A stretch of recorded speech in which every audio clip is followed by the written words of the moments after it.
বহুল আলোচিত operation devil হান্টের ১ মাস পূর্ণ হয়েছে আজ। গেল মাসের এই দিনে দেশের আইন শৃঙ্খলা পরিস্থিতির অবনতির মুখে অপারেশন ডেভিল হান্ট নামের সেনা পুলিশের বিশেষ অভিযান শুরু করা হয়েছিল। দেশের আইন শৃঙ্খলা নিয়ন্ত্রণের লক্ষ্য কতটুকু পূরণ হয়েছে তা নিয়ে চলছে নানা হিসাব নিকাশ।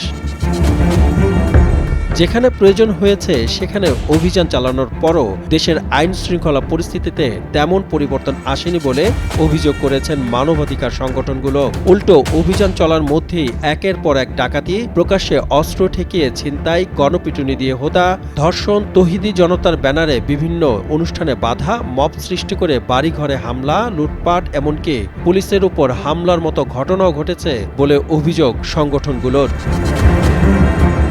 অভিযানে যারা গ্রেফতার হয়েছেন তাদের মধ্যে বড় অংশই গণ অভ্যুত্থানে ক্ষমতাচ্যুত দলের নেতাকর্মী, জানিয়ে জনমনে প্রশ্ন উঠেছে। তবে সরকার বলছে সুনির্দিষ্ট অভিযোগের ভিত্তিতেই তাদেরকে গ্রেপ্তার করা হয়েছে, অন্যায়ভাবে কাউকে ধরা হয়নি বলেও জানানো হয় সরকারের পক্ষ থেকে। এদিকে মানবাধিকার সংগঠনগুলোর দাবি, অপারেশন ডেভিল হান্ট অব্যাহত রাখা হলেও দেশের আইন শৃঙ্খলা পরিস্থিতি নিয়ন্ত্রণ করা যাচ্ছে না, বরং মানুষের মাঝে নিরাপত্তা নিয়ে উদ্বেগ বাড়ছে। বিশ্লেষকেরা বলছেন, অপরাধ দমনের যে কোনো অভিযানের সফলতা বা ব্যর্থতা অনেকাংশে নির্ভর করে পদক্ষেপটি সাধারণ মানুষের মনে কতটুকু স্বস্তি ফেরাতে পেরেছে বা পারছে সেটির উপর।